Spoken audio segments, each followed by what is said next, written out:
반려물체입니다. 뜻은 가지각색의 인생을 살아온 사부님을 초청해서 사부에 걸어온 인생을 살펴보고 질문하고 깨달음을 얻는 뜻으로 저희는 집사부일체로 집사들이 각양각색의 반려동물과 살며 깨닫고 느끼는 게 많다라는 뜻으로 팀명을 정하게 되었습니다.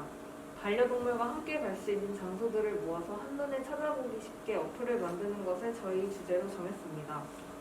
2차는 첫 번째로 간단한 팀 소개와 두 번째 개발 동기, 세 번째 아이디어 선정 이유, 네 번째 개발 필요성과 다섯 번째로 개발 목표와 여섯 번째 활동 방안, 일곱 번째 느낀 점, 여덟 번째 질문으로 마무리하겠습니다.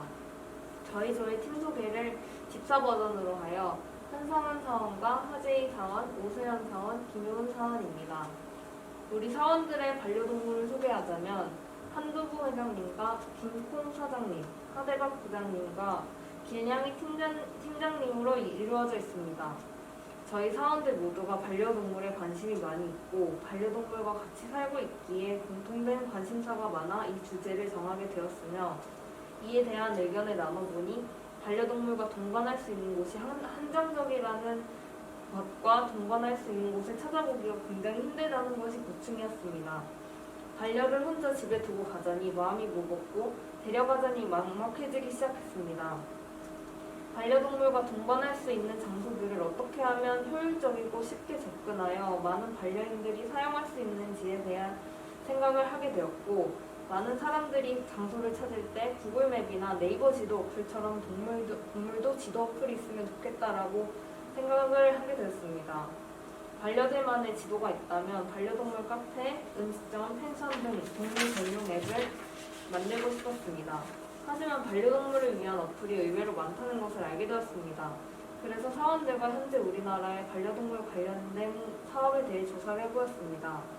현재 반려동물 인구 1000만 시대를 맞아서 지방자치단체들이 반려산업 육성과 동물복지 정책을 추진하고 있다고 합니다.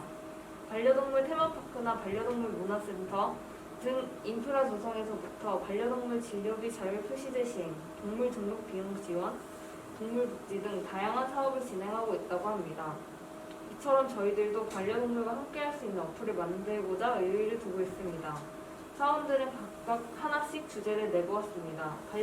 반려견들만을 위한 임시거처 서비스와 어플을 통한 실시간 강아지 케어 서비스, K-팝 굿즈 제작 후 중국어로 번역, 반려동물 맞춤 영양식 추천 서비스, 오프라인 QR코드로 각 사원마다 다양한 주제를 내어 선정한 결과 4개의 아이디어 중 선정 기준에 있어 반려동물 관련 공통 분야가 있다고 생각하여 의견들을 통합해 반려동물에 대한 먹령 투어라는 어플 제작으로 선정하게 되었습니다. 다음 저희는 현재 반려동물과 함께하고 있는 가구수 증가율에 대한 영상을 준비해보았습니다. 먼저 가구수 증가율에 대한 영상을 보여드리도록 하겠습니다.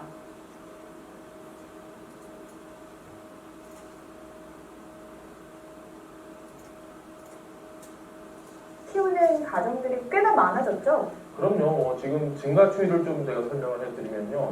2010년 기준 가구당 비율을 보면 17.4%였던 이 비율이 지금은 26.4%까지 높아졌습니다. 가구당 한 가구는 반려동물을 기르고 있다. 이렇게 이해를 하시면 될 것 같은데 그 배경으로는 고령화, 1인 가구 증가로 반려동물 보유 인구가 급증한 게 원동력으로 꼽힙니다. 실제로 동물학 박사 제임스 서펠은 이런 이야기를 했습니다. 반려동물은 애착과 숭배의 표현을 통해서 주인이 어떤 결함과 실패가 있더라도 그를 사랑하고 존중한다는 사실을 느끼게 한다. 이렇게 이야기를 했습니다. 주인이 좀 부족해도 언제나 한결같은 신뢰와 애정을 보이는 만큼 소통의 부재시대에 반려동물은 외로운 사람들의 또 다른 가족이자 친구가 되는 겁니다. 반려동물이 너무 귀여운 행동들을 많이 하기 때문에 그만큼 또 애정이 가고 그렇다 보니까 이제 부족해도 늘 사랑하고 네, 그렇다 보니까 이제 뭐든 해주고 싶잖아요. 관련 산업이 자연스럽게 이렇게 성장할 수밖에 없을 것 같은데요. 연평균 지금 성장을 좀 보면요. 14% 이상 성장을 하고 있습니다. 실제로 올해 반려동물 관련 시장 규모 약 3조 원. 이게 2027년에는 2배가량 늘어서 6조 원에 달할 것으로 추정이 됩니다. 자, 이는 아웃도어 시장, 주얼리 시장, 의료기기 시장과 맞먹는 규모거든요.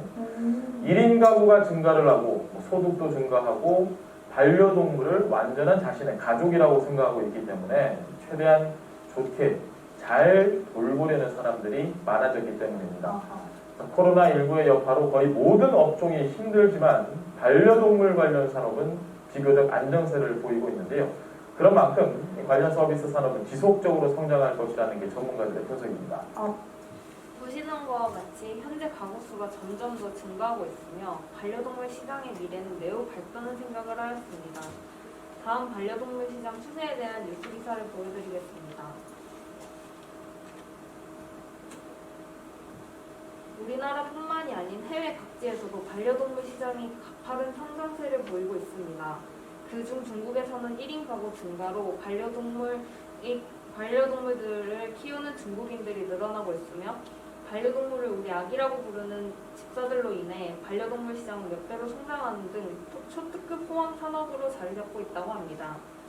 특히 인구 구조 변화에 따라 반려동물을 키우는 60세 노인 인구가 늘어나는 추세이며 반려동물을 가족과 같이 생각하는 사람들이 많은 반려동물 서비스 업계에 빠르게 성장하고 있다고 합니다. 얼마 전 김효은 사원이 일산에서 열리는 펫페어를 다녀왔다고 합니다. 펫페어란 반려동물 사료, 간식 및 의료용품 등을 전시하는 국내 반려동물 산업 박람회입니다. 실제로 이 사진을 보시면 사람들이 엄청 줄 서서 기다리고 있는 게 보이시죠? 실제로 얼마나 많은 사람들이 반려동물 산업에 관심이 있을까라는 걸 직접 몸소 체험할 수 있었던 기회였습니다. 이처럼 동물들을 한 가족으로 생각하는 사람들의 인식이 바뀌면서 반려동물들과 함께할 수 있는 것들이 많이 필요하다고 생각합니다.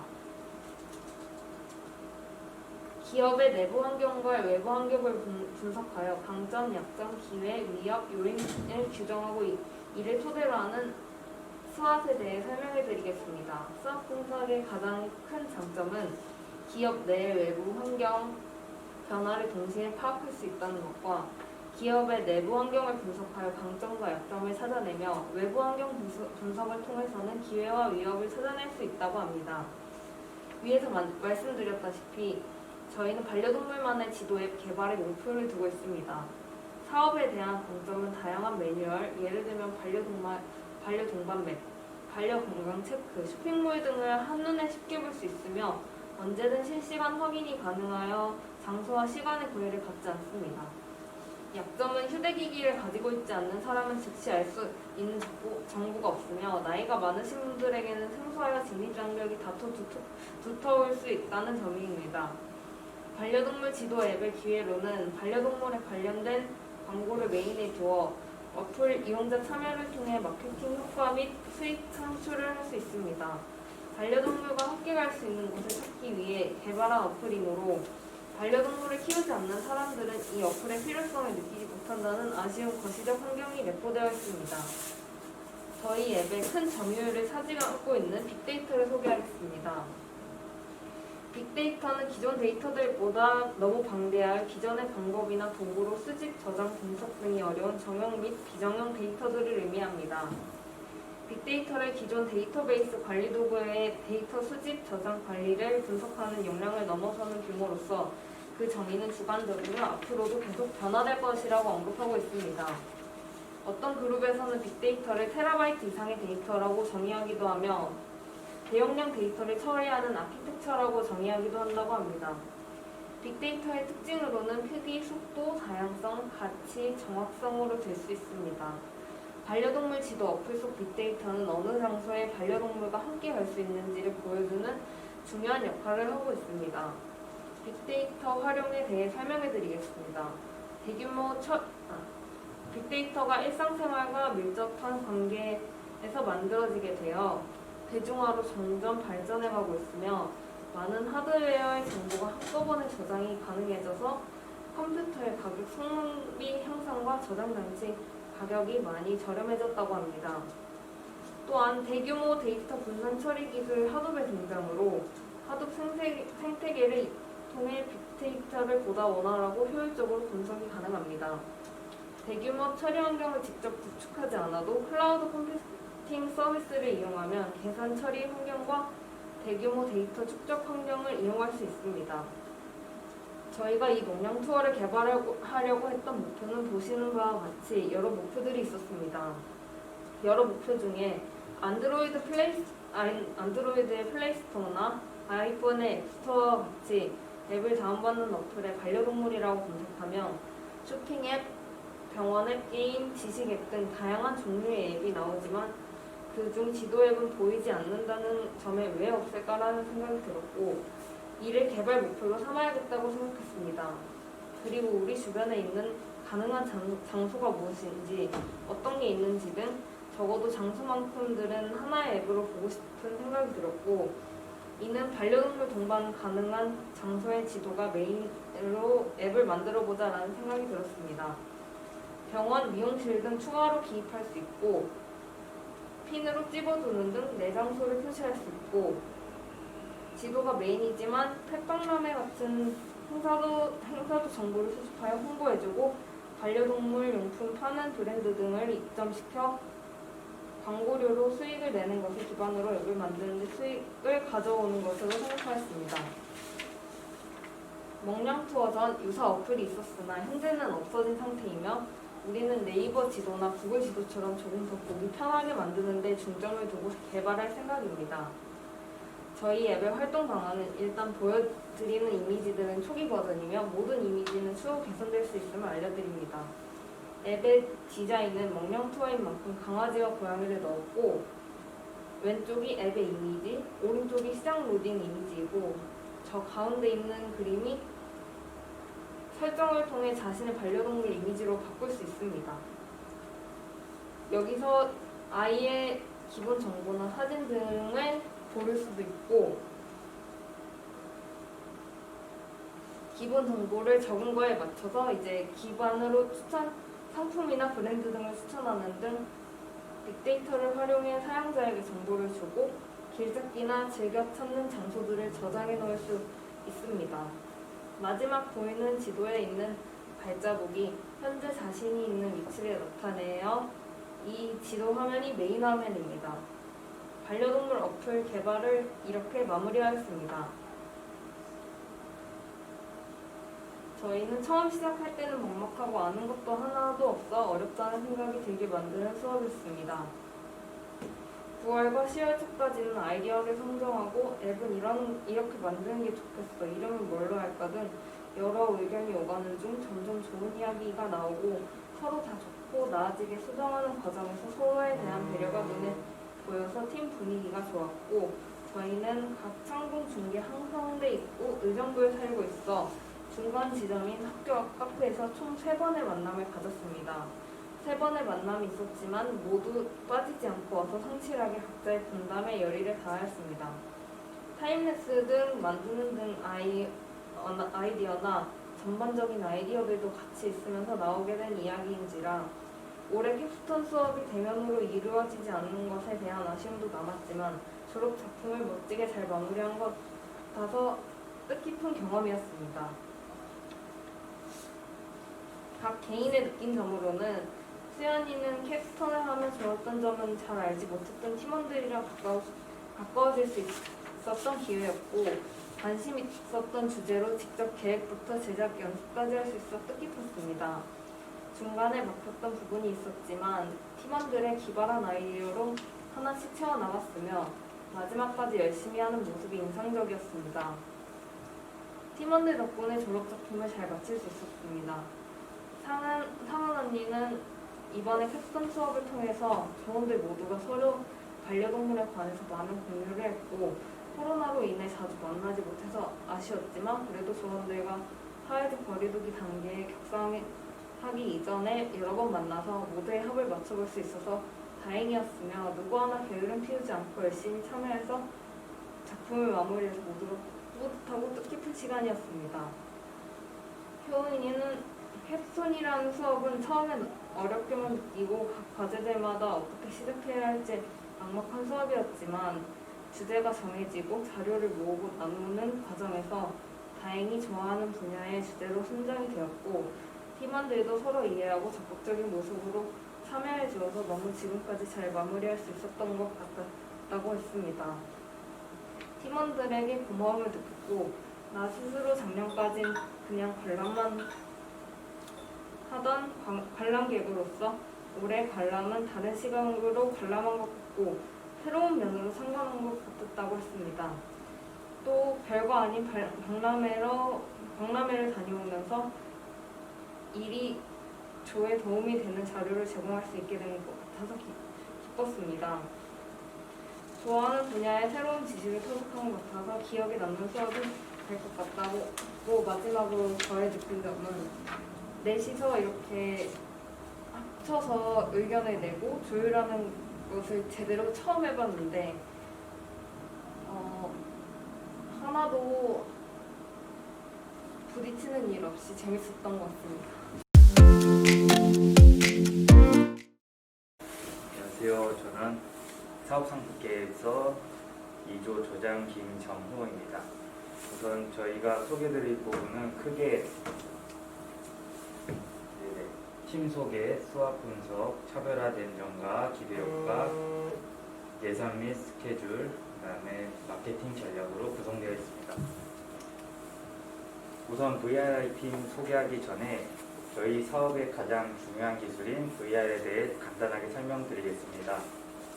VRI는 인공환경을 조성해 시간적인 체험을 가능케 하는 기술 중 하나이며 이러한 기술을 이용해 만들어낼 서비스 바로 VR, 비추얼 리얼리티 인테리어, VRI입니다. 비추얼 리얼리티는 가상현실을 뜻하고 VR 서비스는 가상현실을 통해 인테리어를 자유자재로 할 수 있게끔 구현할 것입니다. 네, 저희가 사업을 선정하게 된 이유는 실내 환경을 조성할 때 가장 중요한 것은 인테리어인데 인테리어가 잘 되어 있는 실내는 각종 유명 매체에 실릴 정도로 우리 생활에서 많은 관심을 끌어모을 수 있습니다. 그러나 생각과는 다른 결과물이 인테리어를 망칠 수 있기 때문에 이러한 문제점을 해결하기 위해 저희가 VRI 사업을 생각하게 되었습니다. 네. 다음은 VRI가 필요한 이유입니다. 첫 번째, 4차 산업혁명과 가상현실 기술의 발전에 크게 기여할 수 있습니다. 두 번째, VR을 통해 인테리어를 고민하는 사람들에게 인테리어의 다양한 서비스를 제공할 수 있습니다. 세 번째, 금전적 여유, 적절하지 않은 실내 환경, 시간 부족 등 여러 가지 문제를 VRI 서비스로 한 번에 해결할 수 있습니다. 저희가 목표하는 시장은 홈퍼니싱 시장입니다. 홈퍼니싱은 인테리어 리모델링 시공보다는 작은 개념이며 주로 20, 30대에게 새로운 취미로 떠오르고 있습니다. 큰 규모의 회사로는 한센, 신세계, 이케아, 현대, 까사미야 등 여러 가지 큰 규모의 시장이 분포하고 있으며 저희가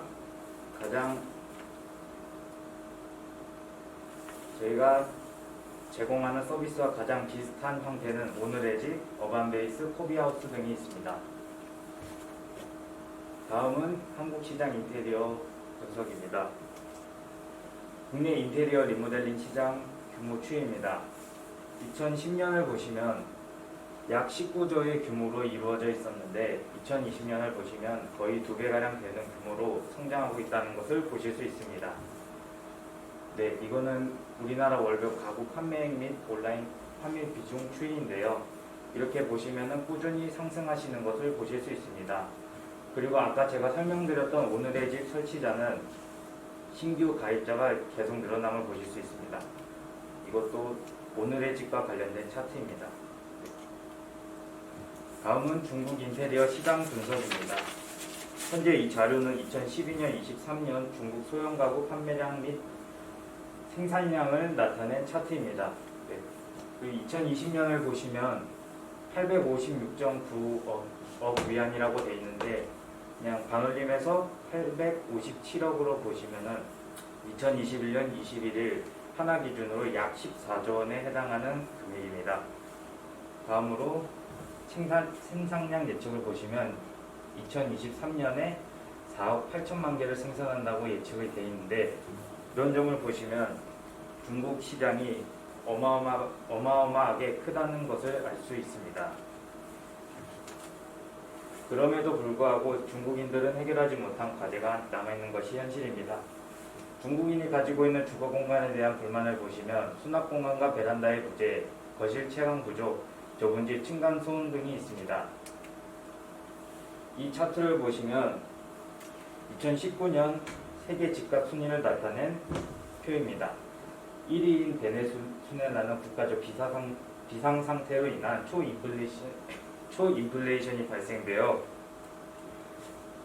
나타난 비율이기 때문에 이 표에서는 제외하고 보시면은 홍콩, 베이징, 심천, 상하이, 광저우, 항저우 등 많은 중국의 대도시들이 분포하고 있습니다.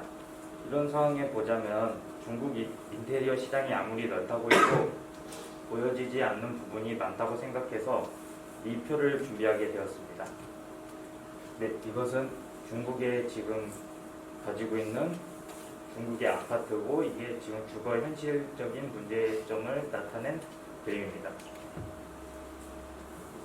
저희가 목표로 하는 타겟은 30대의 고객과 인테리어에 관심이 많은 40대를 목표 타겟으로 하는데 그 중에서 주로 여성이 주 목표입니다. 다음은 경쟁사 분석입니다. 일단 현재 많이 사용되고 있는 어플인 오늘의 집은 쉽게 접할 수 있는 인테리어 커뮤니티이고요. 그리고 VR과 AR 서비스를 제공하는 어반베이스와 코비하우스가 있습니다. 네. 다음은 소비 트렌드 및 소비자 특징입니다. 우선 코로나19로 인한 위축된 소비 심리는 모든 사업에 큰 영향을 끼치고 있는 것은 사실입니다. 비대면을 통한 언택트 서비스 제공 비율이 점차 늘어나고 있는 추세이기도 합니다. 폭등하는 부동산 가격이 인테리어 시장의 수요를 자극하고 있는 것도 지금 나타나고 있는 현상이며 불경기에도 불구하고 인테리어 가구업체인 한샘은 2분기 매출액이 작년 동기 대비 172.5% 증가함을 보여주었습니다. 인테리어 사업은 위축된 소비 심리와 크게 영향을 끼치지 않는 사업으로 생각이 됩니다. 결과로는 언택트 시대가 도래한 만큼 비대면 서비스가 찾는 수요가 늘어난 것을 알 수 있으며 스마트폰의 대중성으로 인해 인테리어와 연관된 앱 개발이 점차 늘어나고 있는 것도 사실입니다. 다음은 저희 사업에 대해 SWOT 분석을 해봤는데요. 저희 팀의 강점은 쉽게 접근 가능한 소프트웨어, 트렌드에 맞춘 서비스, 중국어 서비스 가능이 있습니다. 약점으로는 소프트웨어 제작 인력이 부족한 점과 마케팅 스킬의 부재, 수익성 불확실이 있습니다. 기회로는 잠재성이 매우 높은 시장이며 경쟁 기업과의 격차가 적고 그리고 코로나로 인한 수요 증가도 있습니다. 그래도 부족한 것은 소비자의 관심 부족, 차별화가 힘든 기술 단계, VR 기술 정보력의 부족이 있습니다. 그래서 저희는 강점을 살려 중국 트렌드에 맞춘 VR 서비스의 소프트웨어를 개발해서 기회를 살리면서 강점도 살리고 다원어 서비스와 접근성, 트렌드와 맞는 홍보를 통해 관심을 유도해 위기에 벗어날 것입니다. 그리고 저희는 소프트웨어 인력을 대거 투입하고 코로나19로 인한 변화된 기존 기업의 마케팅 스킬을 결합해서 새로운 마케팅 스킬을 개발할 것입니다. 그리고 노하우를 가진 전문가의 자문을 통해 VR 관련 사업의 기반을 설립하여 약점을 보완하고 위기를 벗어날 것입니다. 다음은 차별화된 점과 기대 효과입니다.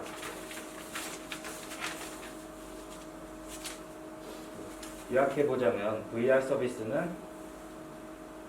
서비스를 제공하고 그 이후 전문가의 조언과 실시간 상담 등 고객 서비스도 제공하면서 코로나19로 인한 트렌드 변화에 맞춘 실용적인 인테리어 사업을 만들 것입니다. 이러한 점은 취미 또는 전공에 인테리어를 힘을 쏟는 사람들과 VR 콘텐츠 중 하나로 발전될 가능성도 있습니다.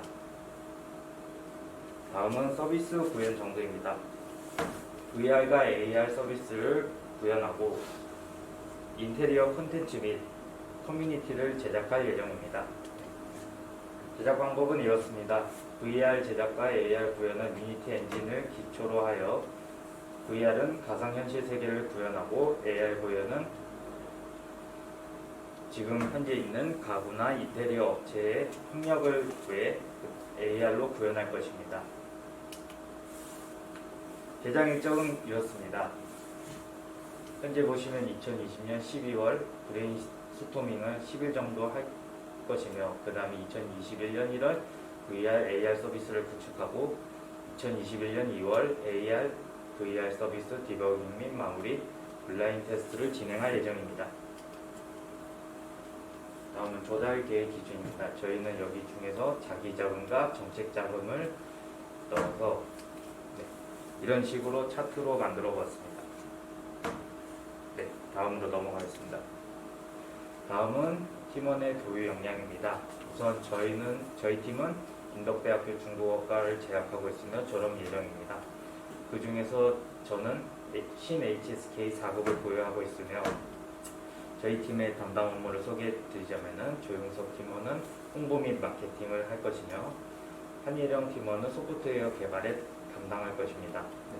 그리고 저희가 추가 인력을 고용할 계획이 있는데 그것은 소프트웨어 개발과 글로벌 업무, 그 다음에 고객 관리하는 인력을 고용할 계획이 있습니다.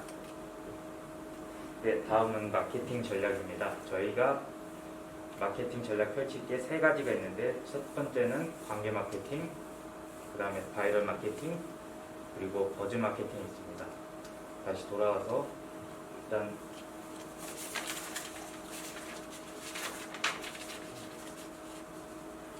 바이럴 마케팅은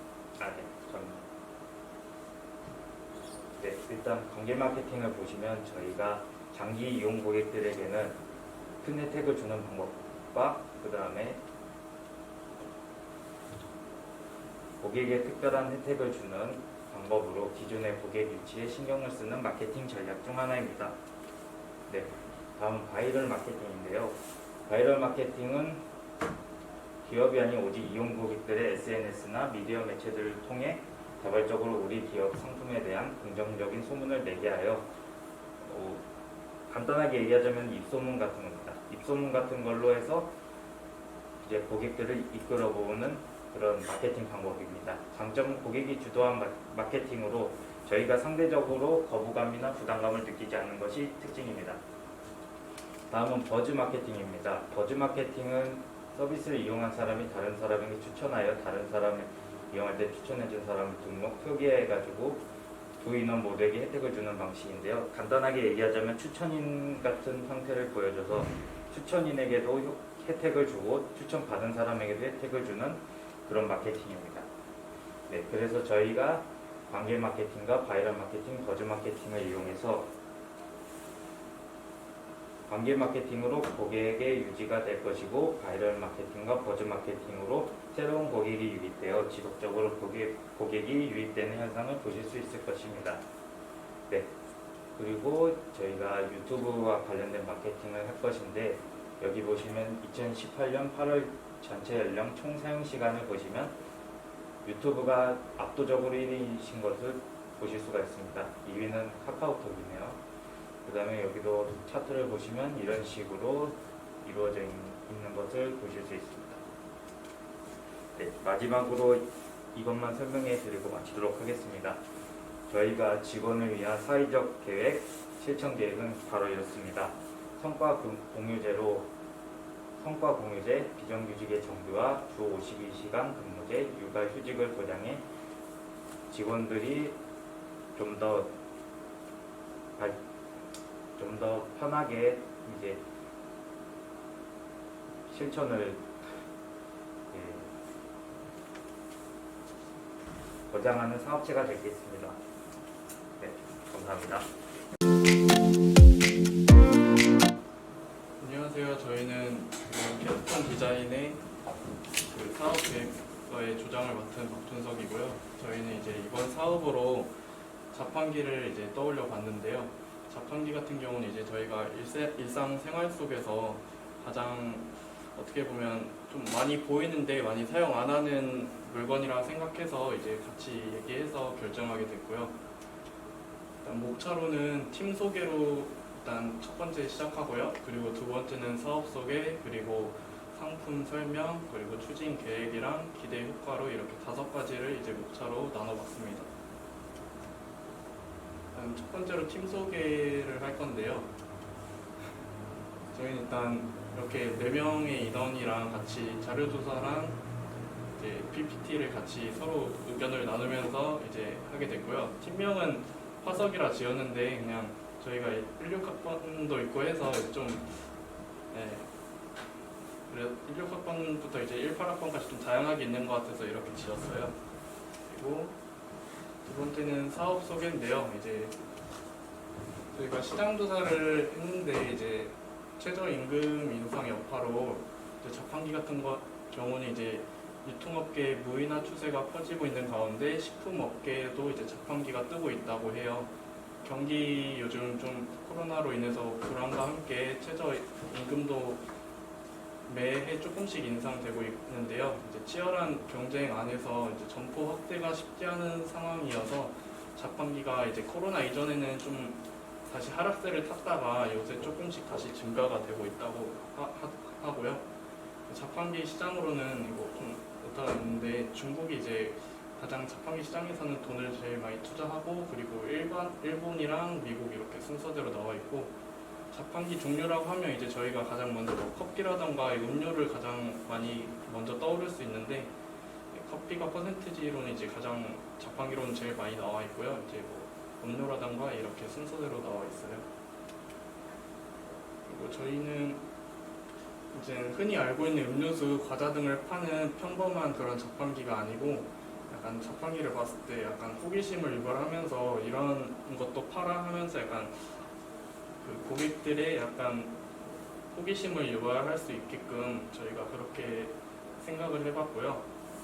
독특하고 기발한 상품들을 같이 판매해서 약간 멀티 자판기식으로 생각을 해봤어요. 그리고 일상생활 속에서 이제 급히 필요한 물건이나 특히 시골이나 외곽 지역 같은 경우는 마트나 편의점에서 쉽게 볼 수 없는 물건들이 많기 때문에 좀 더 필요한 상품들을 좀 더 쉽게 이제 구할 수 있다는 점에서 장점이 있어요. 일단 첫 번째는 저희가 가장 먼저 생각해 본 거는 일단 자판기라 하면 시간 절약이랑 간편함이 있어야지 이제 사람들이 찾을 수 있다고 생각해서 편의점이나 마트나 약국을 가야만 살 수 있는 물건들을 자판기를 통해 구매 가능하고요. 일단 두 번째로는 뭐 비대면 구매인데요. 요즘 코로나로 인해서 이제 좀 비대면 시대가 어느 정도 이제 사람들이 좀 이렇게 알게 되고 있는데 사람들의 접촉을 최소한으로 해서 감염 이런 위험도 일단 최대한 이제 없도록 하는 게 저의 이제 목표고요. 세 번째로는 이제 간단하고 편리한 결제 방식이에요. 코로나 뭐 이전에 뭐 QR코드 같은 경우는 어느 정도 지금 많은 사람들이 알고 있긴 한데 QR코드 외에도 뭐 간단한 결제 방식이나 신분 확인을 통해서 이제 구매를 가능하게 하고 약 같은 경우는 이제 약물이 남용될 수 있기 때문에 그런 것도 어느 정도 저희만의 뭐 규칙을 통해서 이제 방지를 할 수 있고요.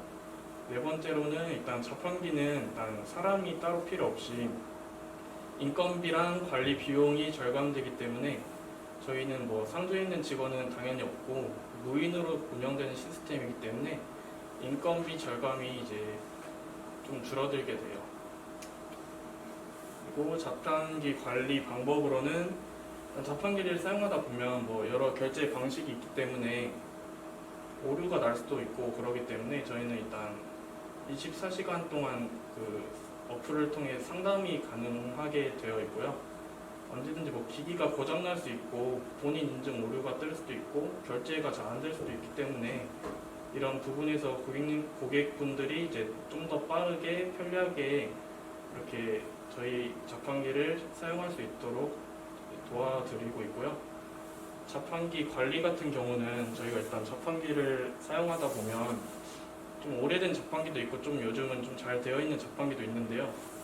일단 자판기를 하면 저 같은 경우는 일단 좀 청결 부분에서 아무래도 좀 항상 잘 이용을 안 하게 됐던 건 사실인데 이제 그런 부분을 이제 이번 자판기 사업에서는 저희는 청결 유지를 일단 최우선으로 생각하고 상품 같은 경우도 이제 유통기간 이런 게 따로 다 정해져 있기 때문에 그런 부분에서는 실수 없이 그거를 이제 담당하는 직원을 이제 도시나 뭐 그 지역에 배치함으로써 항상 약간 원활하고 차가 없는 시스템을 유지할 수 있도록 하는 게 저희의 목표입니다. 자판기 결제 방법으로는 가장 간단한 시스템이라고도 볼 수 있는데 QR코드가 있고요. 이제 아무래도 뭐 머리로 계산할 필요 없이 그냥 갖다 대면 결제가 되는 시스템이기 때문에 요즘 뭐 QR코드 같은 경우 어르신분들이 좀 사용하시기 좀 어려우실 수도 있어요. 근데 이제 자판기 거기 따로 자판기에 QR코드 사용할 수 있는 방법이라던가 이런 걸 다 기재해서 이제 어르신분들이랑 좀 아이들도 같이 사용하기 좀 좋게 만들 계획이고요. 두 번째로는 수수료가 낮기 때문에 마트나 이제 좀 더 저렴해야 고객들이 이제 찾아서 이제 자판기를 이용하기 때문에 그런 부분에서도 신경을 썼어요. 그리고 요즘은 은행 가서 보셨을 수도 있긴 한데 그 바이오 인증이라 해서 손바닥을 통해서 결제가 가능한 시스템이에요. 이 같은 경우는 뭐 중국에서 지금 뭐 운영하고 있는 얼굴 통해서 결제되는 방법이 있긴 한데 그것보다는 이제 뭐 자판기에 저런 바이오 인증 시스템을 넣음으로써 이제 QR코드보다는 미리 이제 바이오 인증이 되어 있다면 좀 더 빠르고 결제가 가능하기 때문에 많이 이제 찾으실 수 있고요. 두 번째로는 이제 이런 부분에서는 보안이 중요하기 때문에 확실하게 인증을 통해 신분증이라든가 뭐 이런 자기 주민번호 이런 걸 통해서 이제 가입을 사전에 미리 해주셔야 되고요. 바이오 인증 같은 경우는 손바닥 정맥을 통해 결제를 하는 이제 그런 인증 시스템이고요. 일단 세 번째로는 상품 설명인데요. 일단 저희는 자판기 이름을 KO 자판기라고 만들어봤어요. 일단 KO의 뜻은 일단 뭐 그 복싱 언어에서 KO를 시킨다고 하잖아요. 네, 그런 의미에서 저희 자판기 물건을 이제 좀 더 이제 좋은 물건을 넣음으로써 이제 다 모든 물건을 솔드아웃 시킨다 약간 이런 의미로 넣었고요. 자판기에 있는 QR코드를 인식하면 결제가 되는 시스템이기 때문에 아무래도 좀 편리하게 구매하실 수도 있고, 단점이라 하면 비회원은 저희가 어플로 운영되기 때문에 비회원 같은 경우는 이제 의약품 같은 경우는 좀 제한될 수 있어요. 그래서 이 부분은 어플 통해서 미리 사전 공지가 되기 때문에 이런 착오는 따로 없이 이제 최대한 회원 위주로 이제 이렇게 운영되는 거고요. 일단 저희 상품 같은 경우는 비접촉 상품 구매, 비접촉으로 인해 요즘 같은 바이러스 감염 부분에서 최소화할 수 있고요. 앱으로 상품을 구매하기 때문에 정말 필요한 물건이라 해도 자판기에 상품이 없을 수도 있지만 그걸 미리 사전에 앱으로 어떤 물건이 있는지 확인할 수 있기 때문에 이제 확인하면 이제 그걸 통해서 구매 가능하시고요. 앱을 통해서 신원을 확인도 가능합니다. 약을 과다복용이나 약을 남용하는 경우가 있기 때문에 특정 약품 같은 경우는 이제 2번 이상 구매 하루에 못하도록 하고, 이제 기록 같은 경우는 당연히 다 나와서 이제 혹시라도 남용되는 걸 방지하기 위해서 그런 시스템까지 같이 갖출 생각이고요. 상품 같은 경우는 요즘 뭐 필수템인 약간 손소독제부터 해서 계절 상품, 중국 같은 경우는 이제 아무래도 우산도 많이 쓰겠지만 그 오토바이나 자전거를 많이 이용하기 때문에 이제 그런 자전거나 오토바이에도 이제 부착이 가능한 탈부착식 우산도 이렇게 탑재할 예정이고요. 네, 그 럭키박스라 해서 약간 좀 호기심을 유발해서 약간 그 자판기를 구매할 수 있게끔, 자판기 통해 구매할 수 있게끔 랜덤식으로 이제 나오는 물건들이 있고, 요즘 냉동식품이나 뭐 음료나 마스크, 휴대용품, 꽃다발 같은 경우는 이제 요즘 길 가다가 보실 수도 있긴 하겠지만, 이제 꽃다발 같은 경우도 이제 중국 같은 경우는 땅이 워낙 넓다 보니까 자판기를 통해서도 꽃을 구매할 수 있다면 구매를 분들이 있다고 생각해서 넣어봤고요.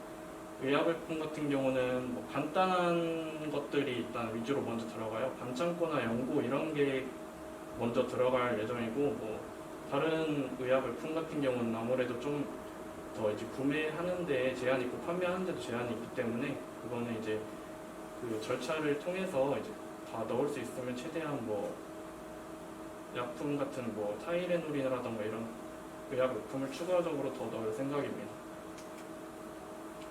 추진 계획으로는 일단 요즘 같은 비대면 시대에 다시 주목받고 있는 사업이 이제 좀 자판기 사업인데요. 일반적으로 커피나 음료가 대부분일 것이고 대중화되어 있으므로 모든 공공시설에 설치되어 있어 포악이라 표현해도 과언이 아닌데요. 요즘 같은 비대면 시대에 가장 적합한 아이템이라고 볼 수도 있습니다.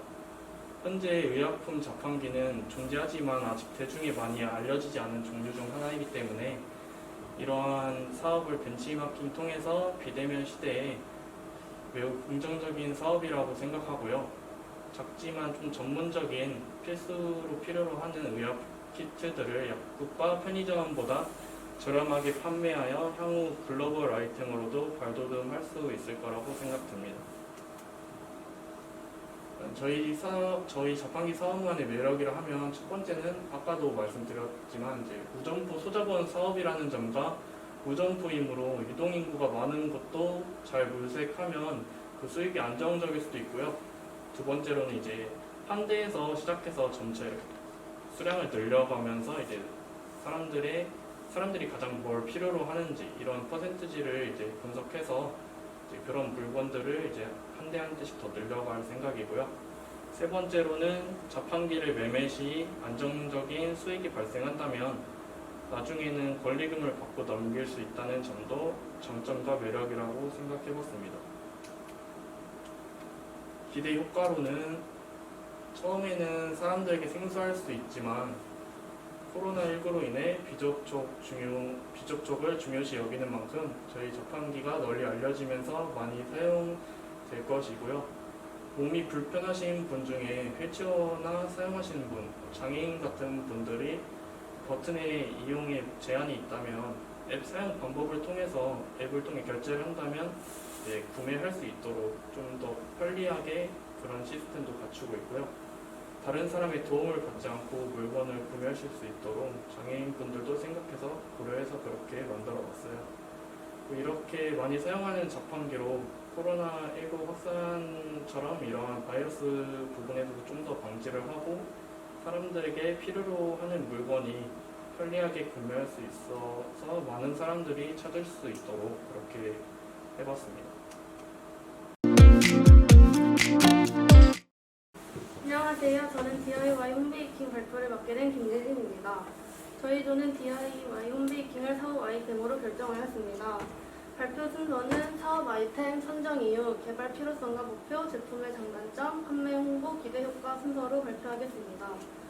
먼저 사업 아이템입니다. DIY는 소비자가 원하는 물건을 직접 만들 수 있도록 한 상품입니다. 제품을 조립하는 과정을 통해 창조적인 재미를 느낄 수 있으며 우리나라에서는 1988년부터 DIY 상품이 출시되었습니다. 지금 애니메이션으로 나오는 사진들은 인스타그램에 홈베이킹이라고 검색하면 나오는 사진들입니다. 여러 DIY 중 저희조는 홈베이킹과 홈카페를 요리에 필요한 손질된 식재료와 딱 맞는 양의 양 조리법을 세트로 구성해 제공하는 밀키트 제품으로 접목시키게 되었습니다. 여기서 DIY 1인 홈베이킹 키트란 밀키트와 홈베이킹을 합쳐 만든 것입니다.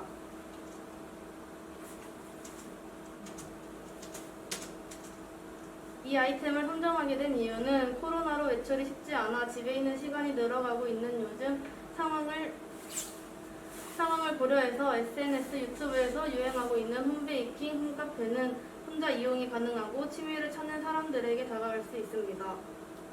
그리고 그래프와 같이 1인 가구 증가율이 높아지면서 시장에서도 햇반이나 간단 조리식 같은 제품들의 매출이 상승세를 띠고 있고 올해에는 현재 상황 때문에 더욱 매출이 증가되었다는 걸 알게 되었습니다. 식사류 밀키트는 이미 많은 제품들이 나와 있으면서 시장이 활성화가 되어 있기 때문에 최근 유행하고 있는 홈베이킹 홈카페를 접목해 1인용 DIY 홈베이킹 홈카페를 아이디어로 선정하게 되었습니다.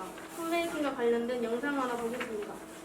빵으로 날리는 스트레스. 요즘 코로나19 때문에 실내에서 생활하는 시간이 길어지면서 네. 스트레스도 그만큼 높아지고 있다고 하는데 이거 빵과 관련된 얘기인가 보죠? 맞습니다. 이제 코로나19 때문에 말씀하신 것처럼 뭐 우울감이나 또 네. 무기력증 호소하는 분들이 굉장히 좀 많아진 상황인데요. 집에서 직접 빵이나 과자를 구워 먹는 상품이 인기를 끌고 있다고 합니다. 밀가루와 베이킹 파우더를 기본 베이스로 반죽을 만들고 있는데요. 200도 가까운 오븐에서 이렇게 20분 정도만 구워내면 맛있는 머핀이 만들어집니다. 코로나19로 집에서 보내는 시간이 길어지면서 빵과 쿠키까지 만들어 드시는 분들 많아지고 있다는데요. 그 이유는 장기간 집콕 생활로 받은 스트레스를 이 홈베이킹으로 풀고 있기 때문이라고 합니다. 실제로 고강도 거리두기가 시행 중이던 지난 4월에서 6월 주요 전자상거래 업체 홈베이킹 관련 매출은 200% 이상 늘었다는데요. 빵 만드는 데 쓰이는 강력분과 무염 버터도 두 자릿수 이상 매출이 성장했다고 합니다. 해외에서도 코로나19의 여파로 홈베이킹이 활발하다는데요. 빵 만들기의 기본 재료인 버터와 밀가루 반죽을 숙성시키는 데 도움을 주는 이스트는 풍기 현상까지 일고 있다고 합니다. 이 빵 굽는 냄새가 사람들의 행동에 긍정적인 영향을 미친다는 연구 결과도 어디서 본 적이 있는 것 같은데 그런 효과가 작용하지 않았나 이런 생각을 해보게 됩니다. 빵 습진할 때 확실히 좀 기분이 좋아지는 게 사실인 것 그렇습니다. 같습니다. 이 아이템의 개발 필요성은 첫 번째로는 베이킹 판매 사이트가 급증하고 있고 컵케이크, 스콘, 쿠키 등 여러 가지 디저트들이 홈베이킹 또는 수업용으로 만들 수 있도록 간단하게 판매되고 있습니다. 두 번째는 제품들은 대부분 대용량으로 판매 중이어서 집에서 만들어 플레이팅하고 먹기에는 불편함이 있습니다. 현재 개발되어 있는 DIY 홈베이킹은 대부분 컵케이크, 스콘, 케이크, 데코 이렇게 세 가지 상품이 있습니다. 마지막으로 여러 가지 레시피가 나오는 인터넷에서는 각자의 개성을 살린 레시피가 많지 않기 때문에 실패할 확률이 높습니다. 그래서 베이킹과 카페 메뉴에 관심이 있었지만 어려움을 느끼던 사람들에게 밀키트를 이용해 요리에 필요한 손질된 식재료와 딱 맞는 양과 조리법을 세트로 구성해 제공하면 외부에서 사 먹는 것보다 저렴하고 재료를 구입하고 손질하는 시간이 절약돼 반응은 좋을 것이라고 생각합니다. 다음으로는 개발 목표입니다. 쉬운 접근성과 친환경 제품, 합리적인 가격, 다양한 종류로 개발하면 좋을 것 같다고 생각했습니다. 다음은 DIY 홈베이킹의 장단점입니다. 먼저 장점은 필요한 재료들이 정량만 들어있어 혼자서도 편하게 이용할 수 있습니다. 두 번째는 밖에서 구입해 먹는 것보다 저렴하고 재료를 직접 구입하고 손질하는 시간이 절약됩니다. 네 번째는 나만의 레시피가 생기며 새로운 취미를 찾게 되고 마지막으로 내가 원하는 베이킹을 언제든 할 수 있습니다. 단점으로는 유통기한이 짧거나 제품의 신선도가 떨어질 수 있습니다. 홈베이킹은 기본적으로 많은 재료들과 도구들이 필요합니다. 세 번째는 소요 시간이 길기 때문에 자취생이나 시간이 부족한 직장인들에게는 부적합할 수 있습니다. 마지막으로 택배로 주문하게 되면 플라스틱 사용량이 다른 택배들보다 높은 편입니다. 이러한 단점을 보완하기 위해서 방법을 생각해 보았습니다. 첫 번째로는 유통기한이 짧거나 제품의 신선도가 떨어질 수 있다는 관점에서 주문은 순차적으로 만들어서 배송하는 시스템을 적용하였습니다. 두 번째로는 홈베이킹은 기본적으로 많은 재료들과 도구들이 필요하다는 부분에서는 계량할 때 쉽게 접할 수 있는 종이컵, 수저, 요리도구로는 전자레인지, 가스레인지, 에어프라이기 등을 이용할 수 있습니다.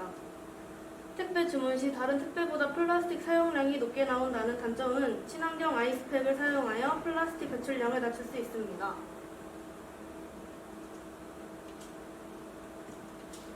다음은 판매 홍보입니다.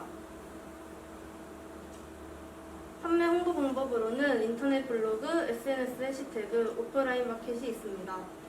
인터넷 블로그를 이용해서 마켓 형식으로 기간과 수량을 정해두고 판매하고 홍보는 밀키트 제품을 이용해서 만든 완성품들을 SNS에 공유하고 해시태그 기능을 사용해서 홍보하면 좋을 것 같다고 생각했습니다. 활용 방안으로는 베이킹에 취미를 가진 사람들이 과정과 결과물을 공유할 수 있는 동호회, 공유 주방 기회를 제공하고 아기들을 위한 유기농빵, 비건, 선물용 베이커리 등 카테고리를 늘려 고객들에게 더 다양한 선택지를 제공합니다. 마지막으로 DIY 홈베이킹의 기대 효과입니다.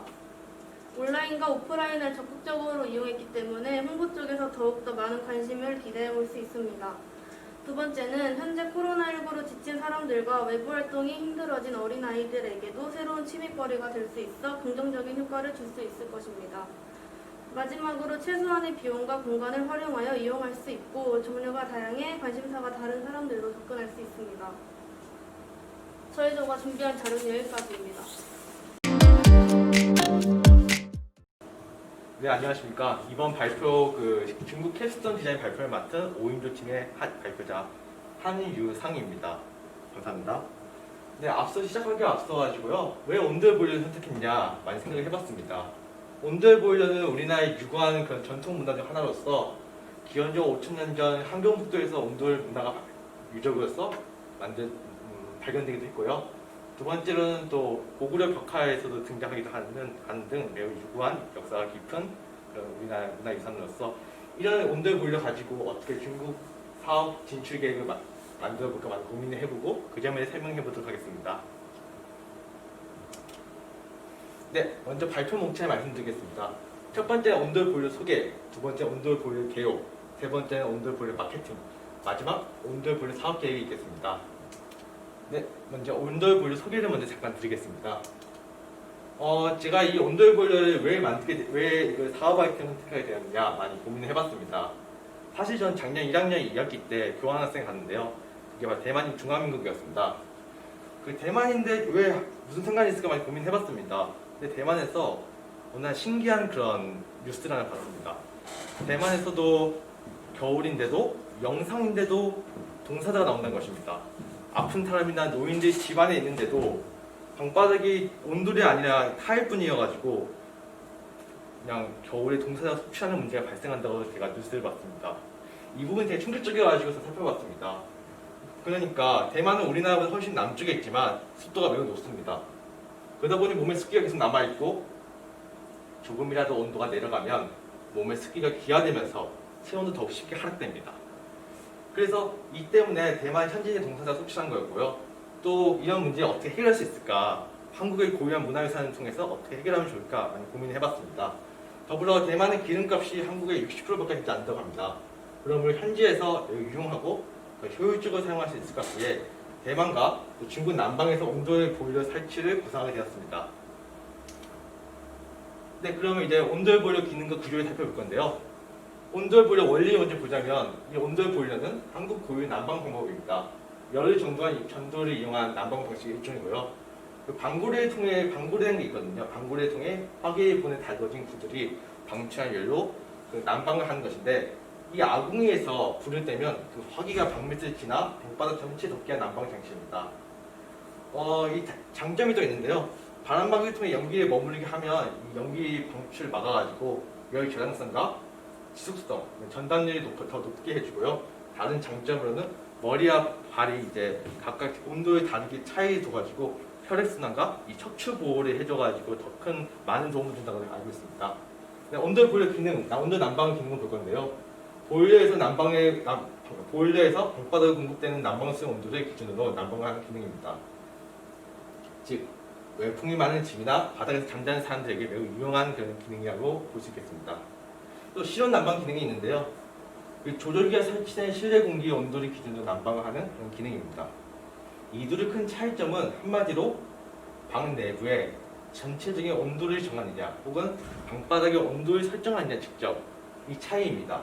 만약 외풍이 심한 집 같은 경우에는 보일러 온도 기능을 이용하여 실내 온도를 높이면 되고요.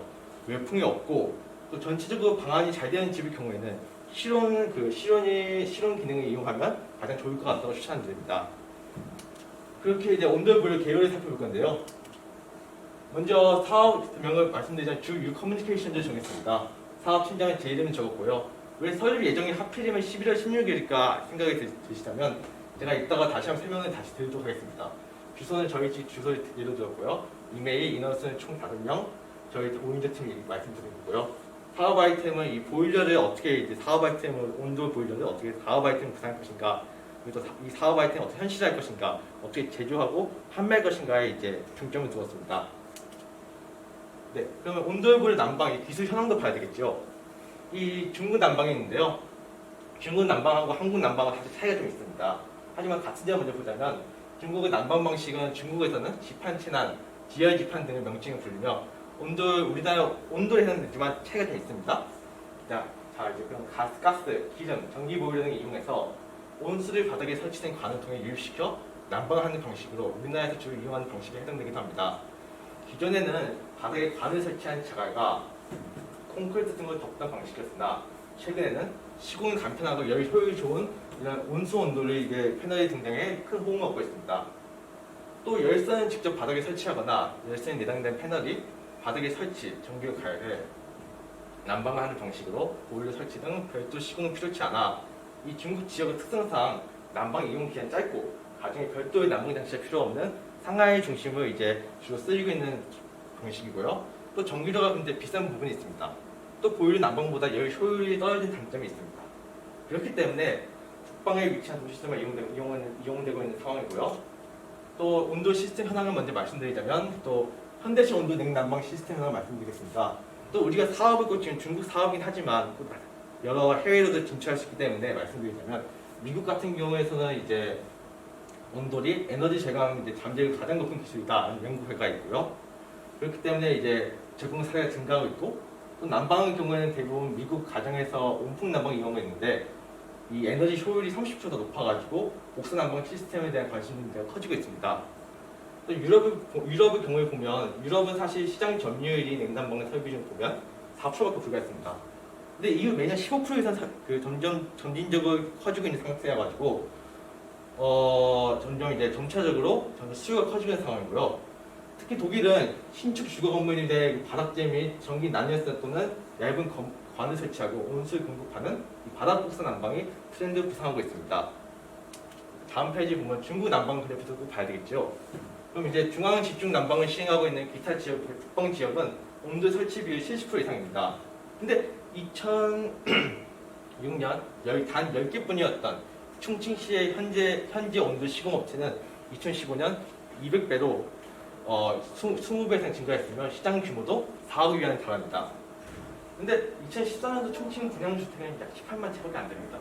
근데 이렇게 있는데도 그중 10%밖에 온도 시공한 것으로 나타납니다. 그렇기에 현재 충칭시 신규 주택 가운데에서 온도 설치 비율 1% 이하로 이후 발전 가능성이 매우 큽니다. 또 급격히 추워진 날씨로 기존의 중국의 온도 이제 난방 방식이죠. 난방 방식이 한계에 드러내고 있고 새로운 난방 방식이 늘고 있습니다. 그래서 새로 건축되는 고급 아파트 중심으로 온도 설치가 급증하고 있고요. 신발을 벗고 방에 들어가는 방식 온도 난방이 또 위생적이다, 따뜻하다. 중국의 사이에서도 이런 부의 상징이 이루어질 수 있다고 봅니다. 또 온도는 또 중국 정책상 이제 요즘 친환경을 지향하고 에너지 절감 많이 중요하잖아요. 그렇게 현재 그 중국 정책 및 안전을 중시하는 중국 국민 정서에 부합하는 난방의 새로운 대안으로 자리매김할 수 있다고 봅니다. 그리고 개인 소득의 증가와 도시화로 인한 주거 환경 고급화가 이루어진다 가정했을 때 온도와 관련된 시장 규모는 지속적으로 성장할 것이다. 이렇게 전망할 수 있습니다. 이건 그에 대한 그래프고요. 판매량도 있고요. 그다음에 온도에 보이는 마케팅에 대해 말씀드리겠습니다. 먼저 이제 마케팅 성공 사례를 보겠습니다. 92년도 박명수 대표는 발명 동아리에서 활동해가지고 난방 시스템 개발했습니다. 이분은 대표적인 그 기술력을 만들었는데 이 회사의 첨단 난방 기술인 히트파이프였습니다. 이게 뭐냐면 구체적으로 설명을 드리자면 진공 상태의 물이 낮은 온도에서 끓인다는 점이 유용한 것으로 소량은 물로 빠르게 원하는 온도에 다다를 수 있습니다. 이렇게 만들게 된 이유가 이 대표님이 황토방에서 누우셨는데 잠을 주무셨는데도 너무 피곤한 거예요. 그때 원인 찾아보니 전자파였던 것이었습니다. 이 전자파를 자신이 직접 이 문제점을 느끼고 상품을 만들게 된 것입니다. 소비자들에게 타 제품을 이렇게 전자파 때문에 피로가 풀리지 않아가지고 전자파 차단에 주력시키는 성공한 상품을 만들었고요. 이런 스토리를 블로그에 게시했습니다. 이 회사는 별도의 광고를 한 번도 하지 않는 그런 기업이었습니다. 실제 인터넷만을 활용해서 자리 잡은 최초의 기업이 됐고요. TV에 광고를 넣으려면 사실 많은 금액이 요구됩니다. 이제 막 사업을 하는 사람이 어떻게 TV 광고 효과를 볼 수 있을까요? 그렇기에 블로그의 개발 스토리 직접 게재하고 소비자를 설득시킬 만한 기술을 가지고 이렇게 인터넷상을 홍보하면 올바른 기술로 선한 영향력을 끼치다 보면 결국에는 다들 고객들이 잠재력을 알아봐 준다 이렇게 말씀드릴 수 있었습니다. 그 다음에 온돌블루 마케팅 SWOT 분석도 있고요. 이 처음에 온돌블루 강점 기획은 실온 보일러가 외풍이 잘 되지 않고 단열이 잘 되지 않는 곳에서 사용하면 그 온기가 금세 퍼져서 유리한 점이 있고요. 약점 기획을 보면 실제로 TV나 인터넷 찾아보는 것은 이제 막 사업을 하는 사람이 TV 광고 빨리 보기 굉장히 어려운 점이다 이런 점이 있고, 온돌블루 약점 위험을 살펴보면 외풍이 심한 곳이라면 실온 온도에 도달하기 위해 더 많은 에너지를 필요로 하고, 이렇게 외풍이 심한 곳이라면 온도를 승리해서 유리하다는 점이 있었습니다. 다음 페이지 보면요, 온돌블루 사업 계획이 있습니다. 해외 성공 사례 먼저 보면 중국 난방기기 시장은 이제 2000년대 들어 본격적으로 성장하고 있고, 남부 지역에서도 난방의 필요성이 인식이 커지면서 수요가 증가하고 있습니다. 제 친구 중에 후난성이라고 중국 남방에 사는 친구가 있는데요. 광둥성과 바로 위에 있는 지방인데도 불구하고 지리적 특성 때문에 매우 춥다고 합니다. 광둥성이라는 그냥 남방 자체도 없지만 후난성도 난방이 없기 때문에 매번 그것 때문에 동사자가 속출한다고 하는데요. 또 이런 점 때문에 온도 난방의 필요성을 직접 느끼게 되었고, 또 대기오염 관리를 위한 중국 정부의 석탄 상량 감축 정책 이 시행함에 따라 바닥전기 난방도 수요가 점점 커지고 있습니다. 안전성 측면에서도 그 중국산 제품보다 해외산, 수입산을 선호하는 중국 국민 정서가 있고요. 그다음에 이렇게 이제 러시아에서도 또 예를 들어보면 러시아 대부분의 경우에는 우리나라 옛날 방식처럼 이제 중앙 난방 시스템이 더 많습니다. 이 중앙 난방 시스템은 책임진 열 변화 발전소가 있는데 이게 기준이 있어요. 기준이 있다 보니까 나는 추운데 이 기준에 도달하지 못하면 끝인 거죠. 너무 추운 거죠. 그리고 또 문제가 또 뭐가 있냐면 여름 기간 중에 한 달 동안 온수가 이제 공급되지 않는 기간이 더 있어가지고 개별 난방 시스템에 대한 보일러 등 수요가 급증하고 있습니다. 이에 대한 자료가 여기 있고요. 그다음에 이제 제가 이제 생각을 해보니까 이러면 우리가 사업 개발 사업 계획을 이제 그에 맞춰 발표를 하고 있는데, 그러면 어떻게 해야지 사업을 신청을 하고 사업을 어떻게 개발하고 어떻게 등록하고 어떻게 완성되는가, 어떻게 성공하는가 이거에 대한 의문을 품었습니다. 그러다 보니까 이제 제가 직접 한번 그 상황을 이제 경험해보자 이제 사업자 신청을 진짜 해보기도 했는데요. 이번에 사업자 등록 신청 방법을 보면 직접 세무서 방문하는 방법과 인터넷 사이트를 방문하는 방법이 있습니다. 직접 방문 시에는 본인 또는 대리인 신청이 가능하고, 홈페이지 같은 걸 이용할 때는 본인만 신청 가능합니다. 또 세무서 방문할 때는 준비해야 될 서류가 좀 있습니다. 본인 같은 경우에 저 같은 발표자 같은 경우에는 사업자 등록증을 신청하는 과정이요. 홈스탠스 인터넷 신청을 이용했습니다. 상호는 유커뮤니케이션즈로 기입하고, 업체는 도매 및 소매업, 전자선거를 소매업을 기입했습니다. 원래 다른 업체도 적은 바 있으나 노원 세무서에서 현실성의 유무를 문제 삼아 그 담당자와 이제 세무서 담당자와 이제 공무원분과 면담 후에 몇 가지 취소가 되었고요. 이후 약 5일 뒤에 사업 등록증이 발급이 되었습니다. 사업 등록증을 보여드리도록 하겠습니다.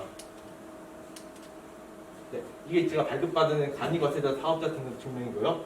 3번은 유커뮤니케이션즈, 이렇게 사업자 등록 번호도 있고, 대표는 제 이름, 제 주소. 네, 아까 말씀드린 11월 16일이 사업 개시일이기 때문에 아까도 쓰는 것이었습니다. 업텐 도매 및 소매업, 그다음에 나머지 전자상거래 소매업을 적었고요. 이게 노원 세무서 사업장을 인도 박혀 있는 그런 완성된 이제 사업자 등록증을 받게 되었습니다. 그래서 이제 온돌 사업 계획을 이제 발전에 대해서 말씀드리고 싶습니다. 이제 해외 각국으로 이제는 문화, 예술, 의료 등 모든 걸 뷰티 등이 모든 걸 이제 K 땡땡땡 이름 붙이고 있어요. 그만큼 이제 대한민국의 그 해외 진출 경쟁력이 더 발전하고 있다는 뜻이기도 합니다. 그런데 이게 과연 K만 붙이는 게 이 의료, 뷰티, 문화, 예술만 한정되느냐? 저는 아니라고 봅니다. 이제 좀 더 다양한 분야에서 K가 붙여야 된다고 생각합니다. 그렇게 그 중에서도 이제 K 인테리어도 빠질 수 없게 될 것입니다.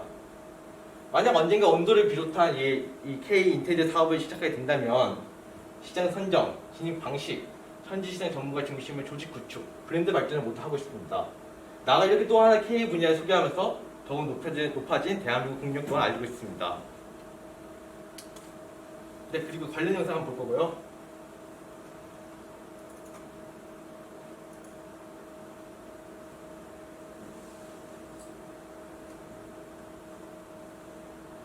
네, 최근 중국에서는 온돌 한류 바람이 불고 있습니다. 한국식 온돌 문화가 인기를 끌면서 우리 업체들도 본격적인 중국 시장 공략에 나섰습니다. 정정은 기자입니다.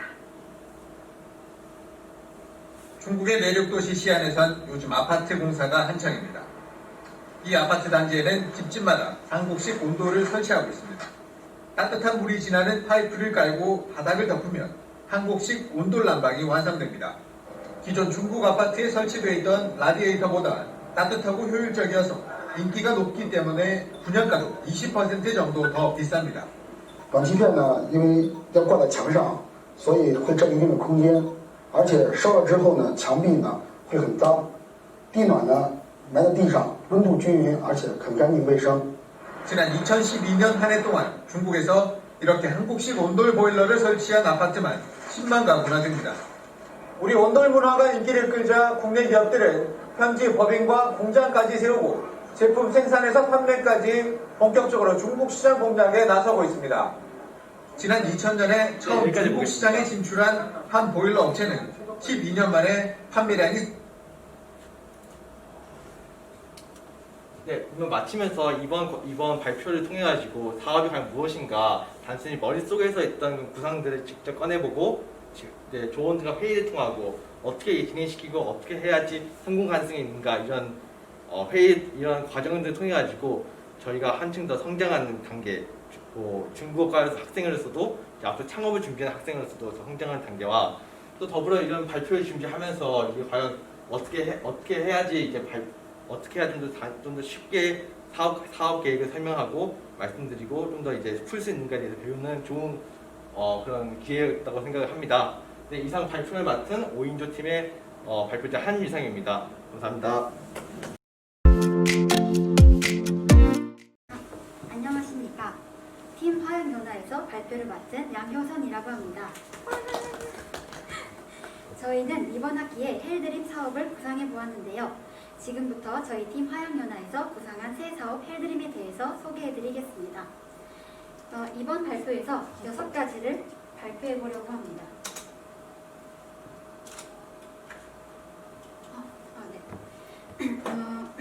우선 저희의 팀 소개, 헬드림의 사업 개요, 서비스 소개, 시장 환경, 개발 투자 계획, 마케팅 전략 순으로 저희의 사업 계획을 발표해 보겠습니다.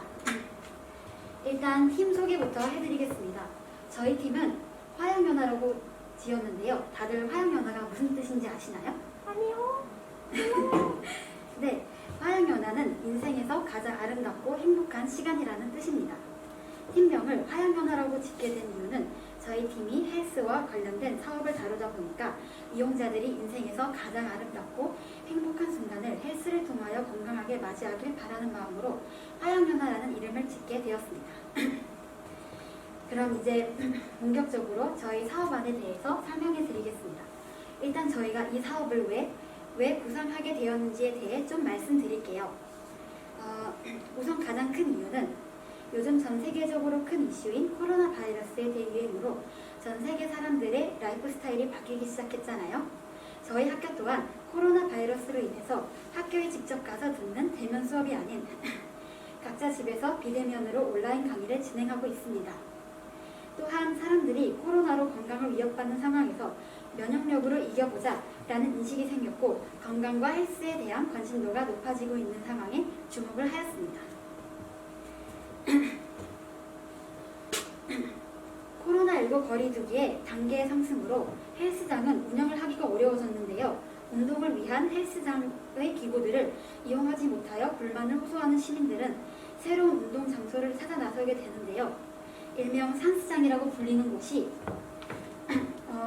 유명세를 타게 되면서 사람들이 몰리고 있는 상황입니다.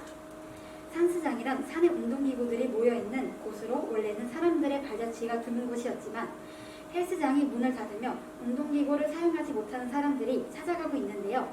하지만 많은 사람들이 한 장소에 모여서 개인 위생 수칙과 방역 수칙을 준수하지 않고 운동을 하고 있는 상황이라 문제가 되고 있습니다. 그래서 저희는 이 감염 위험이 크고 운동에 있어서 불만을 느끼는 사람들의 상황에 주목을 하였습니다. 그렇다면 보다 안전하고 편리한 방법은 없을까요? 그래서 저희 헬드림은 보다 안전하게 운동할 수 있도록 코로나에서 안전할 수 있는 안전드림을 추구하고 보다 편리하게 이용할 수 있는 편의드림과 운동하는 사람들과 헬스장이 서로 손해를 보지 않고 윈윈할 수 있도록 윈윈드림의 방식으로 사업을 개발하려고 합니다. 그래서 저희는 헬드림이라는 사업을 만들었는데요. 헬드림은 무엇일까요? 그래서 저희 헬드림은 헬드림은 간단하게 한 문장으로 요약해보자면 보다 안전하게, 보다 편리하게 서로 윈윈할 수 있도록 헬스장의 헬스 기구를 대여 중개해주는 어플리케이션이라고 할 수 있겠습니다. 그럼 이제 좀 더 자세하게 저희의 사업 개요를 보여드리겠습니다. 저희의 팀명은 말씀드렸듯이 화양연화이고요. 사업명은 헬드림입니다. 사업 종류는 헬스 기구 대여 중심의 맞춤형 헬스 어플리케이션입니다. 사업 준비 기간은 6개월 정도 생각하고 있고요. 저희의 사업 목적은 운동하는 사람들에게 이전보다 더 안전하고 만족스러운 헬스 라이프를 제공하는 것이 목적인데요. 무엇보다 팬데믹 시대가 와도 생존하며 일상생활을 할 수 있는 것이 저의 목표가 아닐까 싶습니다. 그 다음은 헬드림의 서비스를 소개해 드릴 건데요. 이제 이게 저희 헬드림의 아이콘입니다. 헬드림은 맞춤형 헬스 어플리케이션으로 단 몇 번의 터치로 거주지 주변 헬스장에 있는 헬스 기구들을 깨끗하게 소독하여 받아볼 수 있습니다. 코로나19인 만큼 소독에 각별히 신경을 쓸 것입니다. 헬스 기구 대여도 가능하고 원하신다면 싼 가격에 중고 매입도 가능하고요. 또한 혼자서 하기 쉽지 않은 헬스 초보분들을 위해 집에서도 배울 수 있는 온라인 PT 서비스도 제공해드립니다. 저희 헬드림의 서비스 구조를 보면 우선 이용자가 저희에게 대여비 및 서비스 이용료를 지불하면 저희가 헬스장에게 고객을 연결시켜드리고 중개 수수료를 제외한 수익을 헬스장에 제공합니다. 그러면 헬스장에서 기구를 제공해주고 저희는 그 기구를 받아 깨끗하게 소독한 후 고객들에게 배송해서 기구 설치까지 해드리는 구조입니다. 또한 헬스장에서 이용자에게 온라인 PT 서비스를 제공할 수 있도록 서비스를 마련하는 것이 저희 헬드림의 기본적인 서비스 구조입니다. 네, 이번엔 중국의 시장이 어떻게 돌아가는지 중국의 시장 환경 분석을 해보겠습니다. 중국은 최근 시민들의 소득 증가로 건강관리에 신경을 쓰는 사람들이 늘어나면서 헬스에 대한 진입장벽이 낮아져 헬스에 대한 인식도 변하고 있어 중국에서 헬스장과 피트니스 사업이 점점 유행하고 있는 추세입니다. 또한 장기적인 코로나19 바이러스로 인해 예방을 위해 운동을 하면서 면역력을 기르자는 인식이 많아졌고 외출 통제로 인한 직콕 문화가 발달하면서 홈트레이닝 열풍이 돌고 있습니다. 중국 쇼핑몰에서는 춘절 기간에 헬스용품 매출이 크게 증가하였는데요. 요가매트 판매량은 작년에 비해 150%가량 늘었고 아령이나 줄넘기 판매량도 50에서 60% 정도로 급증하였습니다. 이렇듯 과거에는 일부 사람만 했던 헬스가 건강과 보건에 대한 관심으로 대중화되었고 앞으로도 유행할 것입니다. 이러한 이유 때문에 중국에서도 헬스 기구 대여 사업을 실행하고 있는 사람들이 있는데요. 그래서 저희는 대표적으로 현재 중국에 있는 동종업계의 다른 업체 두 군데를 조사해봤습니다. 한 곳은 독리창조린이라는 헬스 기구 대여 사업인데요. 2,800위안인 러닝머신 기구를 150위안의 싼 가격에 대여를 해주고 있는 상황입니다. 또한 하리손 대여 사업은 하루 대여비 88위안부터 시작하고 있고요. 온라인으로도 전화 상담으로 헬스 기구를 대여할 수 있을 뿐만 아니라 오프라인 매장에 전시되어 있는 헬스 기구들을 직접 구경하고 대여할 수 있는 서비스도 갖추고 있습니다. 그다음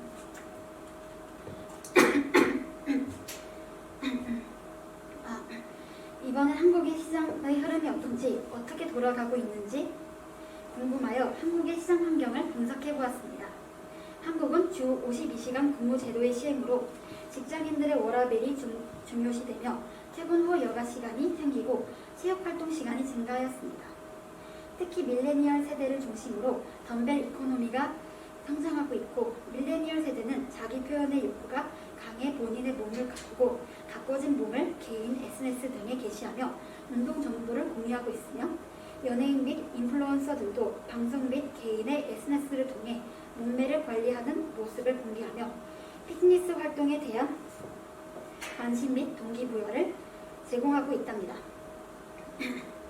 이처럼 운동에 대한 관심도가 상승하며 운동시간 증가뿐만 아니라 퍼스널 트레이닝 PT, 기능성 운동복, 운동용품 등에 투자하는 비용 또한 매년 상승하는 등 한국도 또한 피트니스 열풍이 돌고 있다는 것을 알 수 있습니다. 게다가 올해는 코로나19와 시기가 맞물려 사회적 거리 두기로 집에서 운동하는 것이 홈트레이닝족인 홈트족이 늘어나고 있습니다. 옆에 보이는 표는 지역별 피트니스 인구 대비 피트니스 수를 분석한 표입니다. 한국에도 동종업계가 있는데요. 그 업체를 조사해 보았습니다. 한국인은 렌탈이아라는 유사한 사업이 있습니다. 렌탈이아에서는 헬스 기구 쇼핑을 하고 한 개의 단일 상품이 아닌 여러 가지 원하는 세트 상품 맞춤으로 렌탈할 수 있는 맞춤 렌탈 세트도 있고요. 단기 렌탈과 장기 렌탈도 있습니다.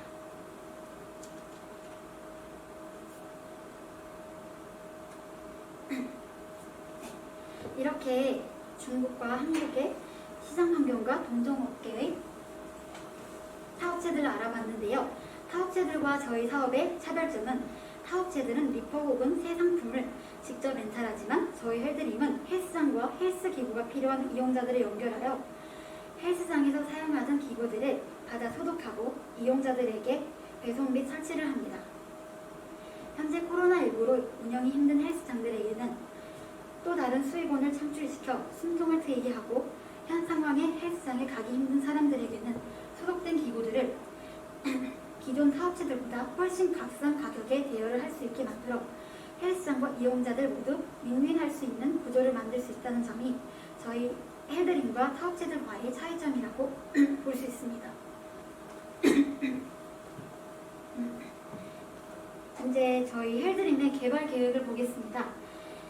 시장 사전조사는 12월에서 2월까지 계획하고 있고요. 앱 설계 및 디자인은 12월에서 1월 2달 동안 할 예정이고, 앱 설계 디자인을 완성하면 1월부터 3월까지 앱 개발을 할 것입니다.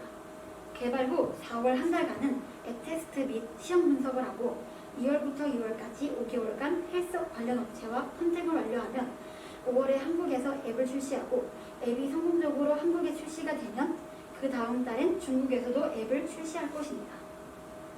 홍보는 4월부터 6월까지 앱 출시를 하며 생각을 하고 있고요.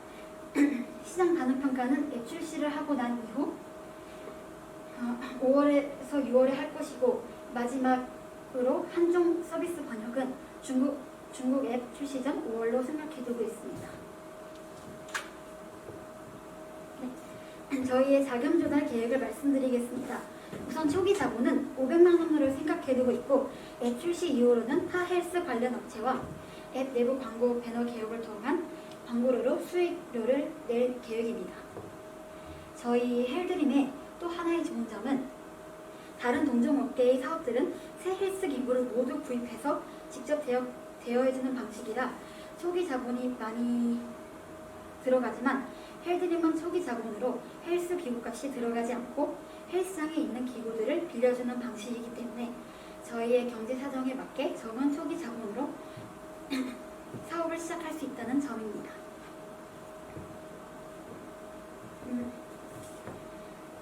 저희 헬드림의 마케팅 전략을 수학 분석으로 표현해 보았는데요. 먼저 약점과 위협부터 설명해 드리겠습니다. 약점이라면 기구가 새 상품이 아닌 헬스장에서 사용하던 중고품이라는 것이 아쉽다고 느껴질 수 있습니다. 위협으로는 중개 수수료에 대한 부담이 있고요. 유통 과정에서 코로나 바이러스 유행인 만큼 오염 또는 고장에 대한 의심을 받을 수도 있다는 것이 가장 위험한 부분이라고 볼 수 있습니다. 하지만 저희의 강점은 헬스 관련 업체들과 윈윈할 수 있다는 점입니다.